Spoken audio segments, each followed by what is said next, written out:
ఒక 10 years build చేసిన Kingdom ని వాడెవడో వచ్చి నీ వల్ల చేత కాదు వీళ్ళు అయిపోయిందిరా ఫ్లాప్ అంటే వదిలేస్తారా? ఎట్లా వదిలేస్తారా నాకు అర్థం కాదు. 6 నెలలు 7 నెలలు 1 year కష్టపడి మళ్ళీ రికవరీ మెథడ్స్ అన్ని రాసుకొని కంబ్యాక్ ఇస్తే ఒక్కొక్కడు అది చేయాల్సిన పని. స్టార్టింగ్ స్టేజ్ లో ఫుడ్ లేనప్పుడు వచ్చిన ధైర్యం ఇప్పుడు ఎందుకు లేదా మీకు? చచ్చిపోవడమే ఒకటే రీజన్ అయితే ఎన్నో బిజినెస్ మ్యాన్లు చచ్చిపోతారా ఈ రోజు?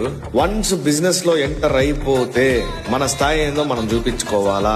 టాలెంట్ ఎవడబ్బా సొత్తు కాదు, నీ లోపల ఉన్నది నీలోనే ఉంటది. బుర్రకు బాగా ఎక్కిచ్చేసుకోండి. నేను నియమించుకున్న సామ్రాజ్యం ఇది. ఎంతో మంది ఓడిసినా నిలబడి మార్కెట్ లో నేనే ఉన్నా గానీ నాతో పాటు ఎవరూ లేరు అనే ధైర్యం తెచ్చుకోండి. కంబ్యాక్ ఇవ్వాలి నువ్వు సోదరా.